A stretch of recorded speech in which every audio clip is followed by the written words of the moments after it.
नमस्ते friends, welcome to study with Neelam. I hope आप सभी लोग बहुत अच्छे होंगे। आज हम 21 और 22 नवंबर के करंट अफेयर्स कंप्लीट करेंगे। लास्ट वीडियो में आपको यहाँ पर सोनू सूद की फ़ोटो दिखाई गई थी, जिन्हें भारत के निर्वाचन आयोग के द्वारा पंजाब राज्य का स्टेट आइकन बनाया है। मतलब वो लोगों को जागरूक करेंगे ज़्यादा से ज़्यादा वोट करने के लिए। ओके, और अब ये है आपके पास आज की इमेज। तो जिन लोगों को इससे समझ आ रहा है, तो आपको अगर क्वेश्चन याद आ रहा है, और मुझे लगता है कि जो लोग रेगुलर फॉलो कर रहे हैं, वीडियो को रेगुलर देखते हैं, उन्हें तो याद आ ही गया होगा। तो वो कमेंट सेक्शन में ज़रूर बताएं कि ये किस क्वेश्चन से जुड़ा हुआ है।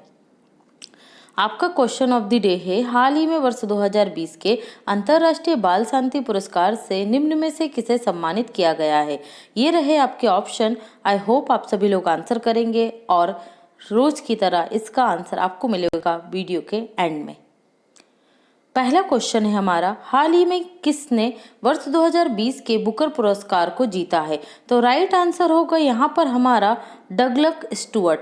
ये अमेरिका के क्या है, न्यूयॉर्क जो है अमेरिका के लेखक हैं। ठीक है, न्यूयॉर्क के स्कॉटिक लेखक है, और इनकी जो पुस्तक है स्विगी बैन, क्या है इनकी पुस्तक का नाम,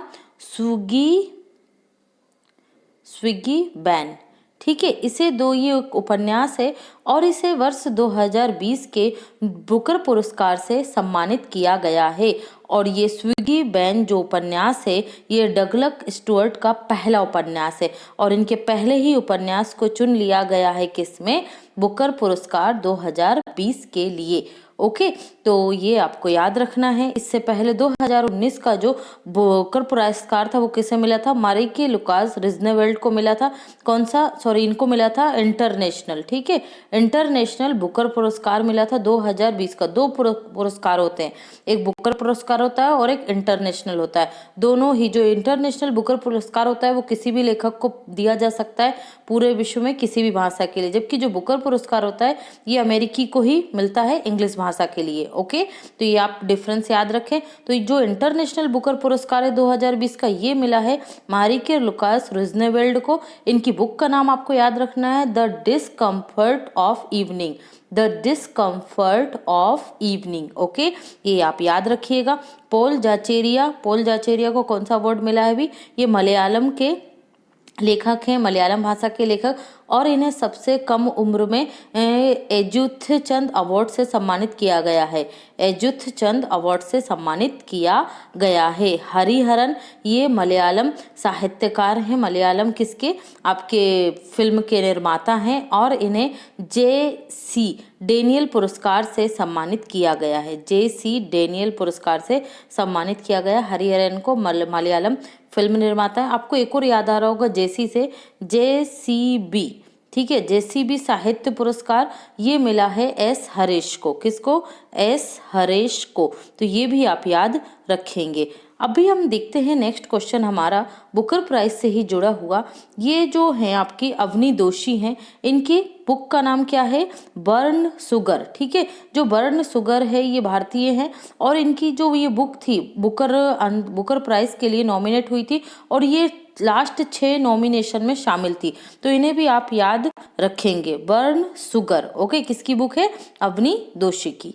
नेक्स्ट है हमारा क्वेश्चन, हाल ही में जारी वैश्विक रिश्वत जोखिम सूचकांक ट्रेस 2020 में भारत को कौन सा स्थान मिला है। तो ये जो ब्रेवरी रिस्क मैट्रिक्स, क्या बोलते हैं इसे, ब्रेवरी रिस्क मैट्रिक्स में भारत को जो स्थान मिला है वो मिला है 77। ठीक है, वैश्विक रिश्वत जोखिम इंडेक्स में 2019 में भारत का स्थान इसमें था 78। तो एक स्थान का इसमें क्या किया है, सुधार किया है, और 2020 में क्या है, 77 है। ट्रेस, ये रिपोर्ट कौन जारी करता है, वैश्विक रिश्वत जोखिम सूचकांक, तो ये ट्रेस इंटरनेशनल के द्वारा जारी की जाती है। इसमें टॉप पर कौन सा देश रहा है, तो टॉप पर रहा है डेनमार्क, और सबसे लास्ट में रहा है नॉर्थ कोरिया। क्या रहा है, नॉर्थ कोरिया। ठीक है, तो टॉप को याद रखिएगा डेनमार्क, और लास्ट में याद रखिएगा आपका नॉर्थ कोरिया, और भारत का स्थान याद रखना आपको 2020 में 77 है वैश्विक रिश्वत जोखिम सूचकांक में। बढ़ते हैं अगले क्वेश्चन की तरफ।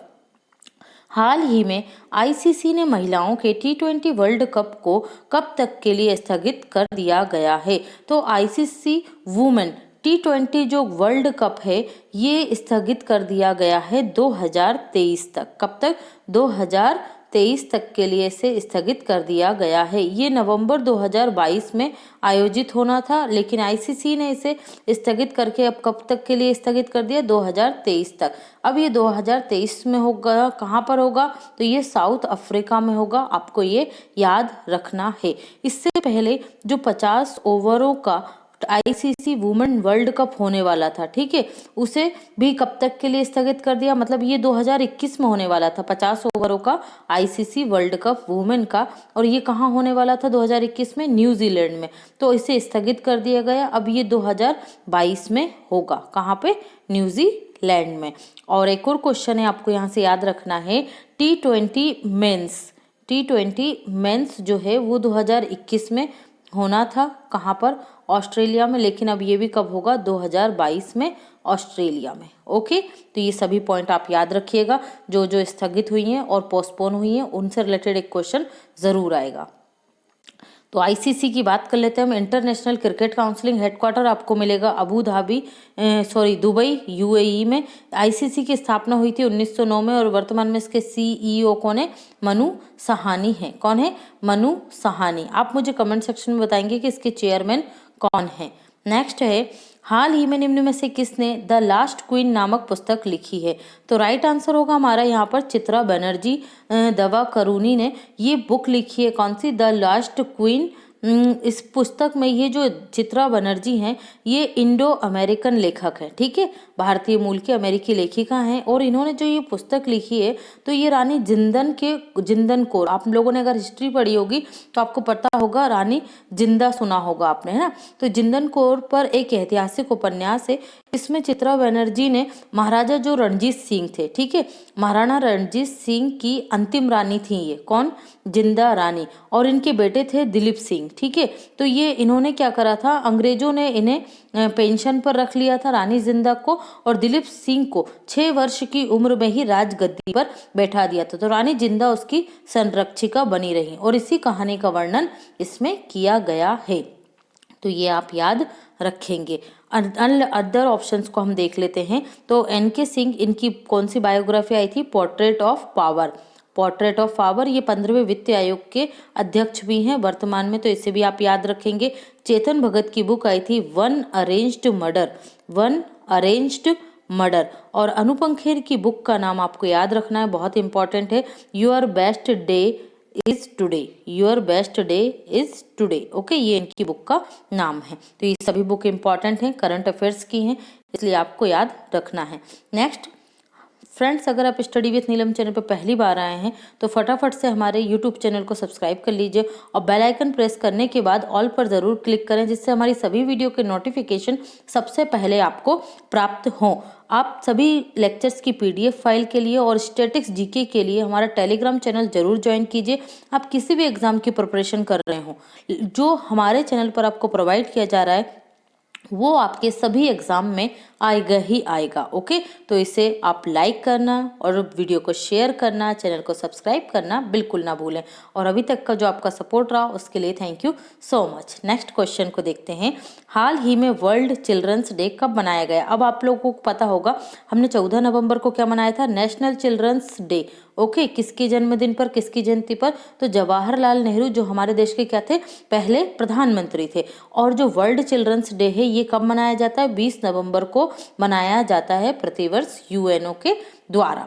ओके, तो ये भी आप याद रखेंगे। अब डे की बात आई है तो नेक्स्ट क्वेश्चन और देखते हैं, फिर उसके बाद हम नवंबर के सभी इंपॉर्टेंट डे देखेंगे जो अभी तक हम सेलिब्रेट कर चुके हैं। हाल ही में विश्व टेलीविजन दिवस कब मनाया गया? तो प्रतिवर्ष 21 नवंबर को मनाया जाता है वर्ल्ड टेलीविजन डे। ओके, तो ये आप याद रखेंगे। हम देख लेते हैं नवंबर के अभी तक के इंपॉर्टेंट मंथ।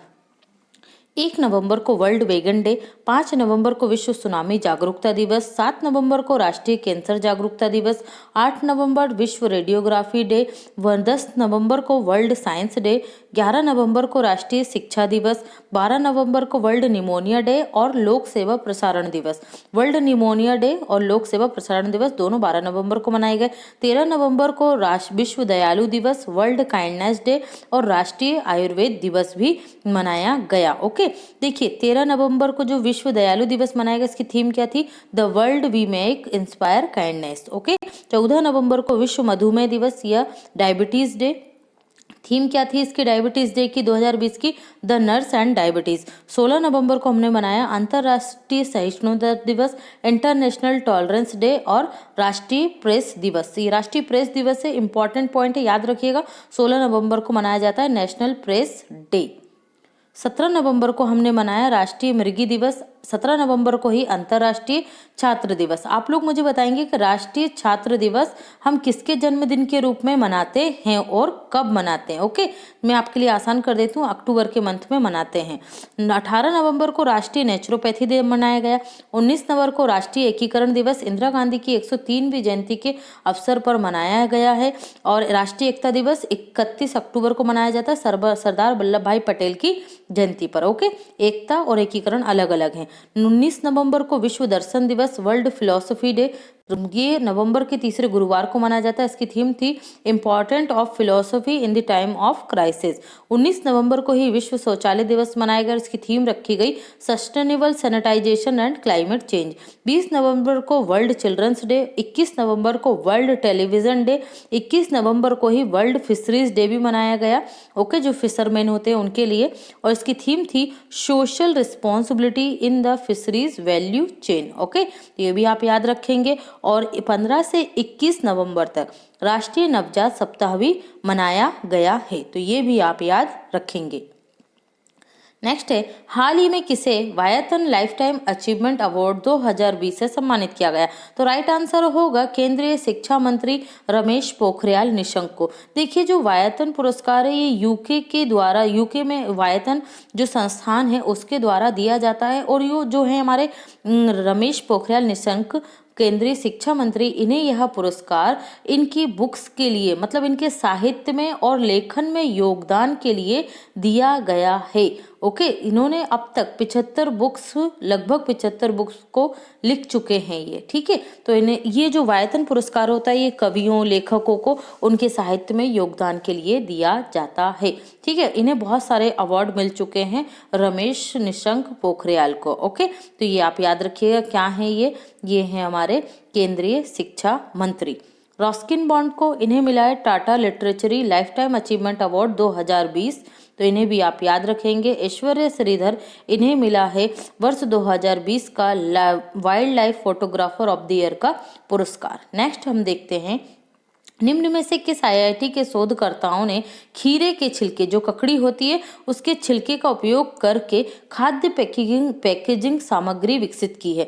मतलब जो खाने को पैक करते हैं उसके लिए, मतलब बायोडिग्रेडेबल जो पॉलिथीन वगैरह होती है खाने को पैक करने के लिए, वो सामग्री तैयार की गई है। तो ये राइट आंसर होगा यहाँ पर आईआईटी खड़गपुर के शोधकर्ताओं के द्वारा जो खीरे के छिलके होते हैं उनका उपयोग खाद्य पैकेजिंग सामग्री को विकसित करने के लिए किया गया है।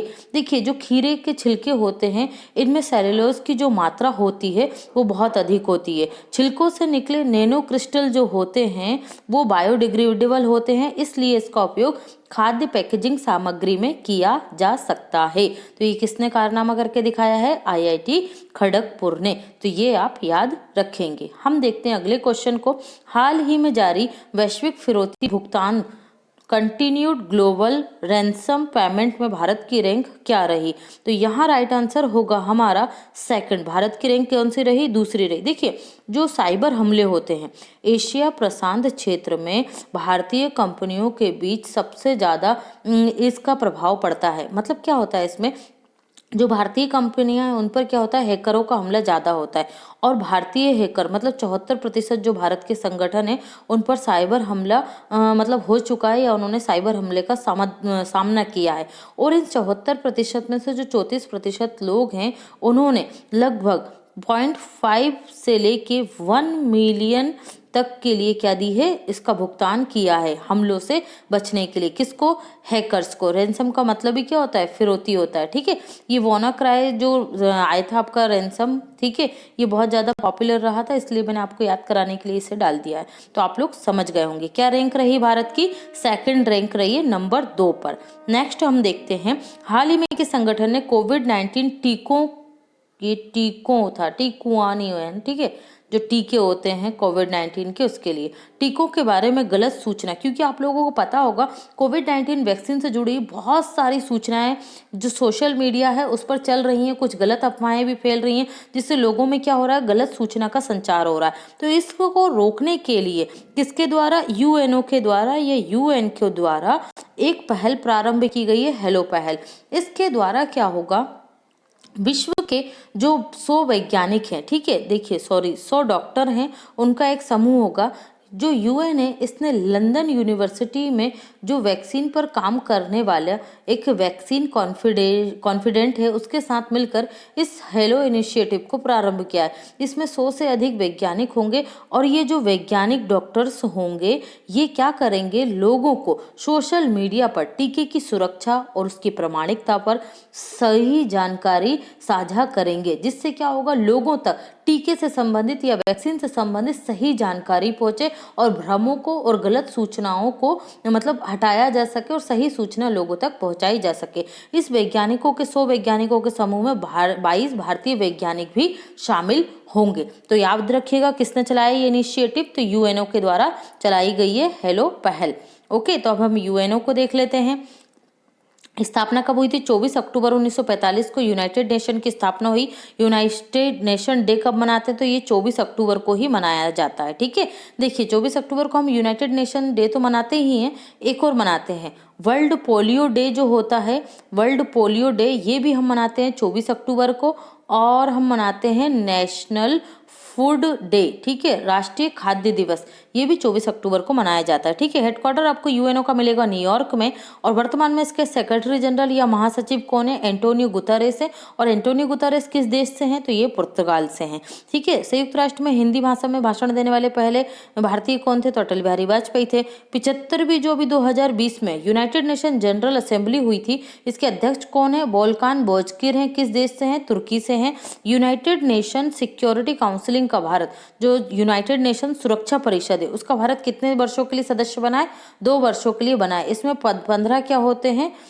इस अस्थायी सदस्य होते हैं। उन्हीं 15 अस्थायी सदस्यों में से भारत का चयन 2 वर्ष के लिए किया गया है। तो ये भी आप याद रखेंगे। बढ़ते हैं अगले क्वेश्चन की तरफ। हाल ही में किस देश ने दुनिया की पहली हाइड्रोजन संचालित डबल डेकर बसों को लॉन्च किया है? तो राइट आंसर होगा यहाँ पर हमारा क्या, आपका स्कॉटलैंड। ठीक है, किसने? स्कॉटलैंड ने ये लॉन्च किया है। देखिए, जो ये हाइड्रोजन से चलने वाली डबल डेकर बस है, तो इस डबल डेकर दिख रहा है आपको, पहली मंजिल और ये दूसरी मंजिल, ये किसने लॉन्च की है? तो ये स्कॉटलैंड के द्वारा। कहाँ पर? एवरडीन जो शहर है स्कॉटलैंड का, एवरडीन, वहां पर इनका संचालन प्रारंभ किया गया है। ये बसें क्या करेंगी? ये बसें वाटर वेपर का उत्सर्जन करेंगी। वाटर वेपर मतलब जो पानी का उत्सर्जन करेंगी। जबकि देखिए, जो अपनी पेट्रोल और डीजल से चलने वाली जो बसेस होती हैं, वो किसका उत्सर्जन करती हैं? कार्बन मोनोऑक्साइड का उत्सर्जन करती हैं, जिससे वायु प्रदूषण के साथ साथ ग्लोबल वार्मिंग में भी वृद्धि होती है। हाँ, एक और पॉइंट याद रखिएगा, जो ब्रिटेन है, इसने घोषणा की है कि 2030 तक ये पेट्रोल और डीजल से चलने वाली जो कारें हैं, उनकी बिक्री पर रोक लगा देगा। ठीक है, तो ये भी इंपॉर्टेंट पॉइंट है। अब देखिए, यहाँ पर मैं आपको समझा देती हूँ। यूनाइटेड किंगडम, जिसे स्कॉटलैंड को आपको डाउट है, तो हम यहाँ मैप में देखेंगे। देखिए, ये पूरा जो एरिया है, इसे हम क्या कहते हैं? United kingdom. यूनाइटेड किंगडम में क्या क्या आता है? तो ये ब्रिटेन आता है, इंग्लैंड आता है, स्कॉटलैंड आता है, वेल्स आता है और आपका नॉर्थ आयरलैंड आता है। ठीक है, तो ये सब मिलकर, चारों देश मिलकर क्या बनाते हैं? आपका ये बनाते हैं यूनाइटेड किंगडम। ठीक है, तो यहाँ पर जो इंग्लैंड है, इसकी कैपिटल क्या है? इंग्लैंड की कैपिटल तो ये है लंदन। ओके, इंग्लैंड की कैपिटल लंदन है। स्कॉटलैंड की कैपिटल क्या है? एडिनबर्ग है। और वेल्स की कैपिटल क्या है? तो ये है कार्डिफ। क्या है वेल्स की कैपिटल? कार्डिफ, और नॉर्थ आयरलैंड की कैपिटल क्या है? बेलफास्ट है। क्या है? बेलफास्ट। तो इन्हें भी आप याद रखेंगे। ओके, क्लियर है। बढ़ते हैं अगले क्वेश्चन की तरफ। हाल ही में किस राज्य सरकार ने पोषित परिवार सुपोषित प्रदेश अभियान प्रारंभ किया? तो राइट आंसर होगा मध्य प्रदेश सरकार के द्वारा पोषित परिवार और सुपोषित प्रदेश अभियान प्रारंभ किया गया है, जो सबसे प्रदेश के जो सबसे कुपोषित, गंभीर और अति गंभीर जो बच्चे हैं कुपोषण का शिकार, उन परिवारों को पोषण आहार प्रदान करने के लिए मध्य प्रदेश सरकार मात्र 400 रुपये प्रदान करेगी, जिससे बच्चे पोषित हो सकें। तो आप समझ जाइए कि आज के महंगाई के ज़माने में 400 रुपये में बच्चों को पोषण युक्त भोजन कैसे प्रदान किया जाएगा। ओके, तो ये आप याद रखिएगा कि सरकार ने लॉन्च किया है, मध्य प्रदेश सरकार के द्वारा लॉन्च किया गया है। अभी हमने 2 दिन पहले ही देखा था, गो कैबिनेट का गठन करने वाला पहला राज्य कौन सा? मध्य प्रदेश है। इसमें मध्य प्रदेश के कृषि विभाग, पंचायत विभागों को मतलब बनाया गया है। मेन गो कैबिनेट का संचालन कौन कौन करेंगे, कौन कौन से विभाग करेंगे? तो पंचायत विभाग और कृषि एवं किसान कल्याण विभाग करेगा। ओके, और इससे पहले हमने एक और क्वेश्चन देखा था, मध्य प्रदेश से ही मुख्यमंत्री ग्रामीण स्ट्रीट वेंडर योजना, ठीक है, मुख्यमंत्री ग्रामीण स्ट्रीट वेंडर योजना के तहत 10,000 रुपये ब्याज मुक्त सहायता की जा रही है ग्रामीण क्षेत्रों के स्ट्रीट वेंडरों की, और ये प्रधानमंत्री स्ट्रीट वेंडर योजना के आधार पर ही चलाई जा रही है ग्रामीण क्षेत्रों में। तो अब हम देख लेते हैं मध्य प्रदेश को। तो ये रहा मैप में मध्य प्रदेश। राजधानी क्या है? भोपाल है, और भोपाल में ही देश का ई वेस्ट क्लिनिक स्थापित किया गया है। राज्यपाल शिवराज सिंह चौहान है, गवर्नर है आनंदीबेन पटेल, जो कहाँ की गवर्नर भी है? उत्तर प्रदेश की। ओके, इंदिरा सागर बांध ये आपको नर्मदा नदी पर मिलेगा। कालिदास राष्ट्रीय सम्मान मध्य प्रदेश सरकार के द्वारा दिया जाता है। सर्वाधिक वनों वाला राज्य और सर्वाधिक बाघों वाला राज्य भी कौन है? मध्य प्रदेश ही है। ठीक है, राजा भोज एयरपोर्ट ये आपको मिलेगा भोपाल में। खजुराहो के जो मंदिर हैं वो छतरपुर में मिलेंगे, चंदेल वंश के राजाओं द्वारा निर्मित हैं। देश का पहला ई वेस्ट क्लिनिक हम देख चुके हैं भोपाल में। किसान कल्याण योजना मध्य प्रदेश सरकार के द्वारा प्रारंभ की गई थी। गंदगी भारत छोड़ो अभियान प्रारंभ किया गया था। छतरपुर पुलिस के द्वारा एक संकल्प बुजुर्गों के नाम अभियान प्रारंभ किया गया था। बैतूल पुलिस ने आत्महत्या के केसेस को कम करने के लिए आसपास अभियान चलाया था। स्वच्छता सर्वेक्षण में इंदौर चौथी बार देश में प्रथम स्थान पर आए। देवी अहिल्याबाई एयरपोर्ट ये इंदौर में से अंतर्राष्ट्रीय एयरपोर्ट का दर्जा दिया गया है।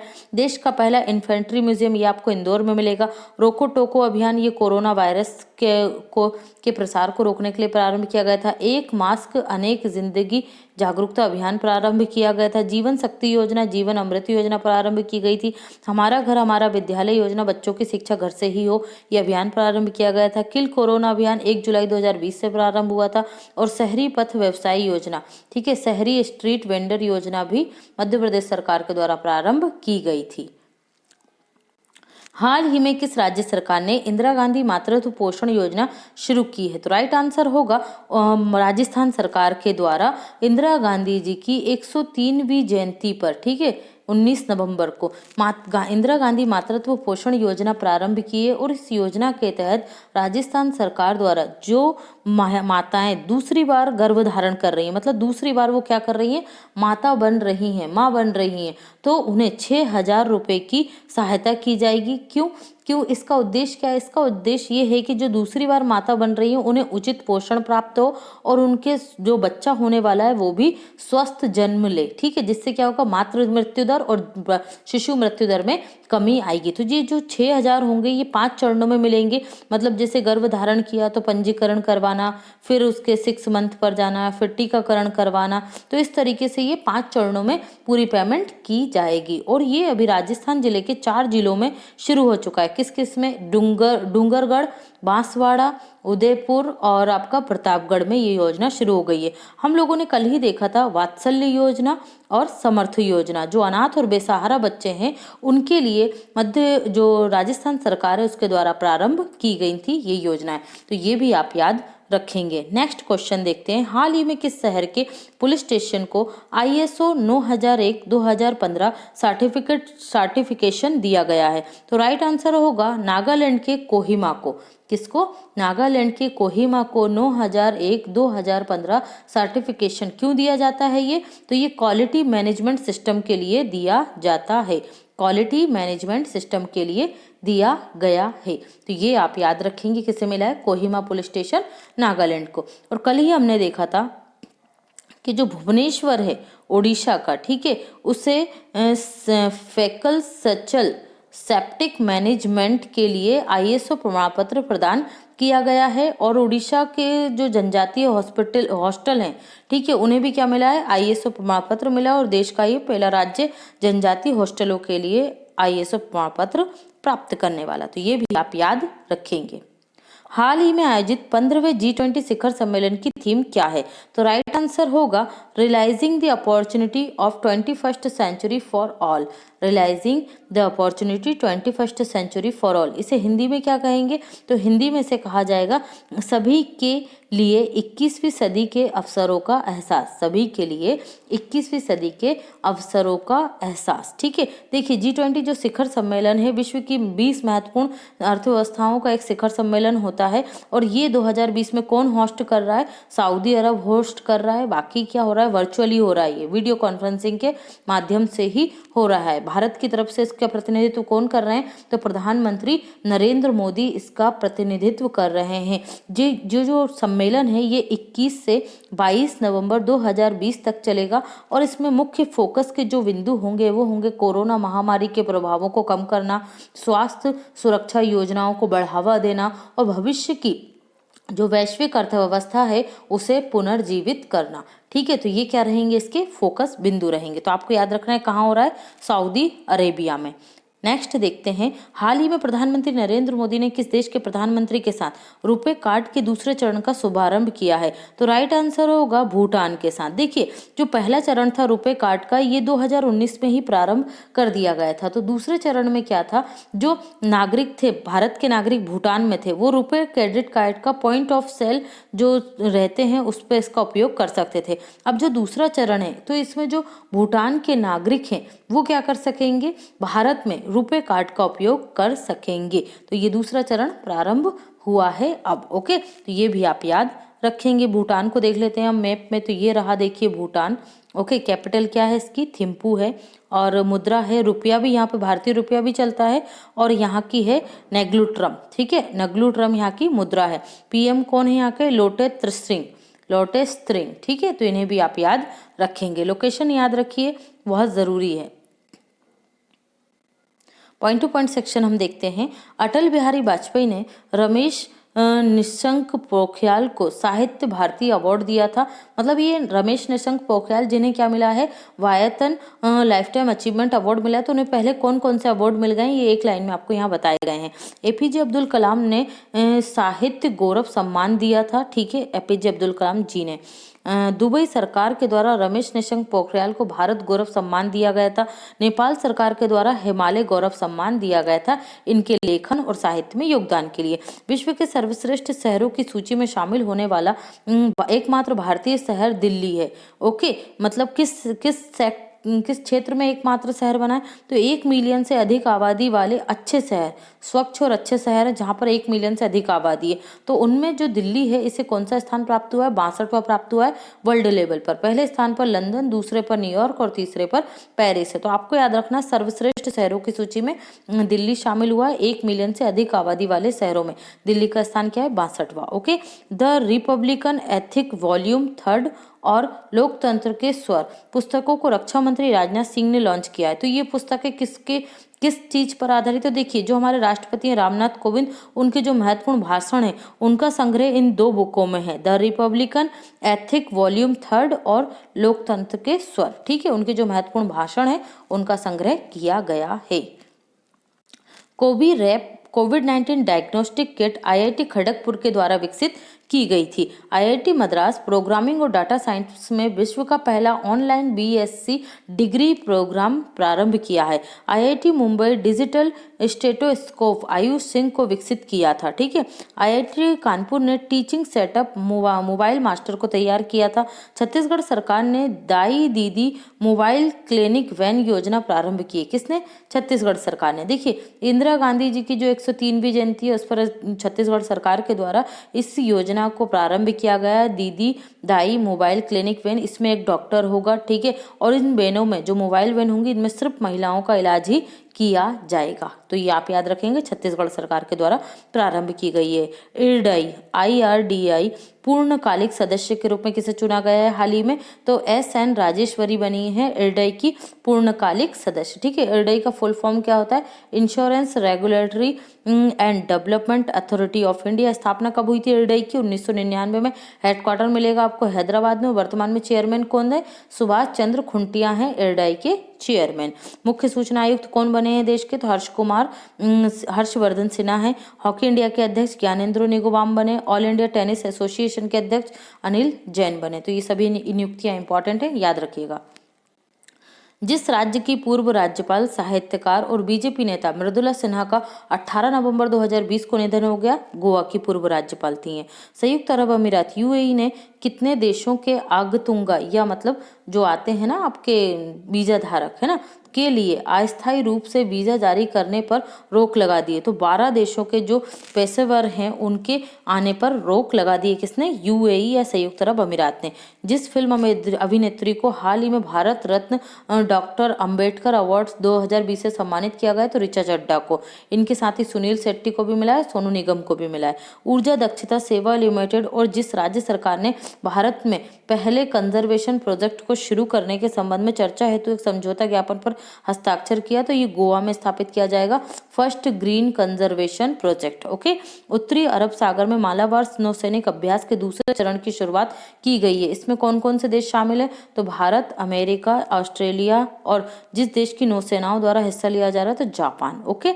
इंग्लैंड की क्रिकेट टीम 16 साल के बाद पहली बार 2021 में जिस देश के दौरे पर जाने वाली है, तो किस देश के? पाकिस्तान के दौरे पर जाएगी 16 साल बाद 2021 में। एशिया का पहला सौर ऊर्जा संचालित कपड़ा मिल किस राज्य में स्थापित किया जा रहा है? तो ये महाराष्ट्र में जय भवानी सहकारी महिला शक्ति समूह द्वारा स्थापित किया जा रहा है। वह देश जिसको फीफा अंडर-17 महिला विश्व कप 2022 की मेजबानी का अधिकार दिया गया है तो भारत। ठीक है, ये अभी रद्द हो चुका है। दक्षिण चीन सागर में चीन के बढ़ते प्रभाव पर अंकुश लगाने के लिए 17 नवंबर को जिस दो देशों ने एक ऐतिहासिक रक्षा सौदे पर हस्ताक्षर किए, तो जापान और ऑस्ट्रेलिया ने किया है। ये याद रखिएगा आप लोगों के। आपके लिए भारत आएगा ऑप्शन में, लेकिन आपको चूज क्या करना है? जापान और ऑस्ट्रेलिया। नेक्स्ट है 17 नवंबर को जिन दो विश्व इकोनॉमिक फोरम की ओर से जारी बेहतरीन रोड मैप तैयार करने वाले 36 वैश्विक शहरों की सूची में कितने भारतीय शहरों को जगह दी गई है? तो 4 भारतीय शहरों को जगह दी गई है। ठीक है, ये आप लोगों को मैंने डिटेल में बताया था, आप लोग मुझे बताइएगा कौन से 4 शहर हैं। जिस देश ने पाकिस्तान सहित 12 देशों के आगतुंगाओं के विजिट जारी करने पर अस्थायी रोक लगा दी थी, हम देख चुके हैं UAE। भारत ने अपना नोवा बोइंग P8I निगरानी विमान जिस एरोस्पेस कंपनी से प्राप्त किया है तो वो कौन सी है? Boeing aerospace company. Important point है, याद रखिएगा। जिस देश की अदालत ने JDU चीफ हाफिज सईद को 10 साल की सजा सुनाई है तो पाकिस्तान की अदालत ने। सरकार को विवाद से विश्वास स्कीम के तहत कुल कितनी कर राशि प्राप्त हुई है? तो ये हुई है 72,480 करोड़ रुपए। भारत के सर्वोच्च न्यायालय ने अभी हाल ही में जिस मामले में केंद्र सरकार के लिए संबद्ध राज्य की सहमति को अनिवार्य कर दिया, तो CBI के क्षेत्र अधिकार के लिए। ठीक है, तो ये जो इसके बाद क्या हुआ है, महाराष्ट्र, झारखंड और आपका राजस्थान, इन्होंने क्या कर दिया? CBI को सहमति नहीं दी है अपने अपने राज्यों में। नवनिर्वाचित 17वीं विधानसभा, कौन से चुनाव हुए विधानसभा के? बिहार में 17वीं के। सभा के प्रोटेम स्पीकर के तौर पर किसने शपथ लिए? तो जीतन राम मांझी बने प्रोटेम स्पीकर। पूर्व प्रधानमंत्री इंदिरा गांधी की जयंती कब मनाई गई? तो 19 नवंबर को मनाई गई। विश्व शौचालय दिवस 19 नवंबर को मनाया गया। वैक्सीन निर्माताओं में से जिसने दावा किया कि कोविड-19 वैक्सीन 95% प्रभावशाली है, तो फाइजर ने किया, ये अमेरिका की ही कंपनी है। वह केंद्र राज्य शासित प्रदेश सरकार जिसने मास्क नहीं पहनने पर 2000 का जुर्माना लगाने की घोषणा की, दिल्ली। भारतीय रिजर्व बैंक ने हाल ही में पंजाब नेशनल बैंक पर कितने करोड़ का जुर्माना लगाया है? तो 1 करोड़ रुपए का, क्योंकि इनके मैनेजमेंट में कुछ गड़बड़ियां थी इसलिए। पांडिचेरी की पूर्व उपराज्यपाल और जिस राज्य की पहली महिला सांसद चंद्रावती का 93 वर्ष की उम्र में निधन हो गया, तो ये हरियाणा की थी। भारत के प्रधानमंत्री नरेंद्र मोदी ने कोविड-19 आसियान प्रतिक्रिया कोष में कितने मिलियन अमेरिकी डॉलर के योगदान की घोषणा की? 1 मिलियन। ठीक है, आसियान कोविड-19 फंड में 1 मिलियन की हेल्प की है भारत ने। जिस देश ने कोविड-19 वैक्सीन की अग्रिम खरीद के लिए $10 करोड़ आवंटित किए हैं, तो ये पाकिस्तान ने आवंटित कर दिए हैं। ओके, ओडिशा का भुवनेश्वर ISO सर्टिफिकेट पाने वाला पहला शहर बना है फेकल सचल सेप्टिक मैनेजमेंट के लिए। हाल ही में भारत ईट के ब्रांड एम्बेसडर अभिनेता और राजनेता रवि किशन को बनाया गया। ठीक है, बीजेपी के नेता हैं ये। इक्विटास स्मॉल फाइनेंस के ब्रांड एम्बेसडर क्रिकेटर स्मृति मंदाना बनी है। राजकुमार राव इलेक्ट्रॉनिक सिस्का ग्रुप के ब्रांड एम्बेसडर बने हैं। आयुष्मान खुराना बजाज अलियंस के ब्रांड एम्बेसडर बने और यूनिसेफ ने चिल्ड्रन राइट कैंपेन का भी ब्रांड एम्बेसडर इन्हें बनाया था। ओके, टाइम मैगजीन की 100 प्रभावशाली लोगों की सूची में एकमात्र भारतीय अभिनेता और कौन चुने गए थे? आयुष्मान खुराना। दिव्यांग जन सशक्तिकरण योजना किसने लॉन्च की? तो पंजाब सरकार के द्वारा लॉन्च की गई है। मास्टर कार्ड ने प्रोजेक्ट किराना लॉन्च करने के लिए USAID US agency for international development के साथ समझौता किया। ये देखिए, उत्तर प्रदेश के कुछ जिलों में ये अपना काम करेगी, महिलाओं के साथ क्या करने में, प्रोजेक्ट किराना लॉन्च करेगी महिला स्व सहायता समूहों के द्वारा। ठीक है, मास्टर कार्ड और USAID। केंद्रीय पर्यावरण मंत्री प्रकाश जावड़ेकर ने सक्रिय रूप से गिद्धों की संख्या बढ़ाने के लिए वल्चर एक्शन प्लान 2020-25 प्रारंभ किया है। क्या होगा इससे? जो देश में गिद्धों की 9 प्रजातियां पाई जाती है उसमें से जो 4 गंभीर प्रजातियां विलुप्त होने की कगार पर है उनका संरक्षण किया जाना है। ओके फ्रेंड्स, तो ये था हमारा आज का लेक्चर और आपका आज का जो क्वेश्चन है उसका राइट आंसर है शहादत रहमान। किसे मिला है अंतर्राष्ट्रीय बाल पुरस्कार? तो बांग्लादेश के हैं ये 17 वर्षीय बालक, कौन? शहादत रहमान। इन्हें दिया जाएगा 2020 का अंतर्राष्ट्रीय बाल शांति पुरस्कार। Thanks for watching and take care.